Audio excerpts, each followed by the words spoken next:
एक बार की बात है, स्नो वाइट नाम की एक खूबसूरत राजकुमारी अपनी सौतेली माँ रानी के साथ दूर के राज्य में रहती थी। रानी स्नो वाइट की सुंदरता से ईर्ष्या करती थी और डरती थी।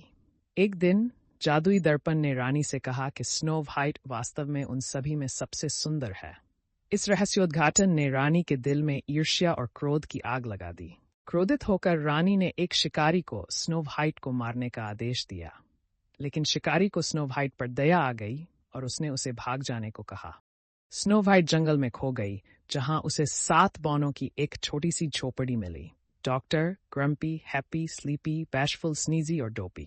ये झोपड़ी उसे सुरक्षा और दोस्ती का एहसास दिलाती है। उन्होंने स्नो वाइट का अपने घर में स्वागत किया और वह उनके साथ रहने लगी। ये एक नया अध्याय था, जहां दोस्ती और प्यार ने उसे सुरक्षा दी। इस बीच रानी को पता चला कि स्नो वाइट अभी भी जीवित है। एक बूढ़ी डायन का वेश धारण करके रानी ने स्नो वाइट को एक जहरीला सेब दिया, जिससे स्नो वाइट जादुई नींद में चली गई। बौनों को रानी की योजना का पता चल गया और उन्होंने उसे भगा दिया।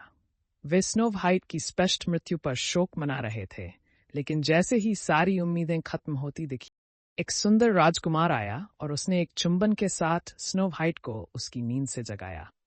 जैसे ही वह जागी, उनके बीच प्यार का एक नया जन्म हुआ। उन्होंने शादी कर ली और उनकी खुशी ने पूरे राज्य को भर दिया। रानी को उसके क्रूर कर्मों के लिए दंडित किया गया और बुराई की हार हुई। और स्नो वाइट अपने राजकुमार और 7 बौनों के साथ हमेशा खुशी से रहने लगी। बौने अपनी प्यारी राजकुमारी को खुश देखकर बहुत खुश हुए और उनकी शादी में सम्मानित अतिथि के रूप में उनका स्वागत किया गया। ये एक नई शुरुआत थी, जहां प्रेम और मित्रता ने सभी दुखों को बुला दिया। वे देर रात तक नाचते और जश्न मनाते रहे और तब से वे पूरे देश में सबसे खुश बौने के रूप में जाने जाते थे।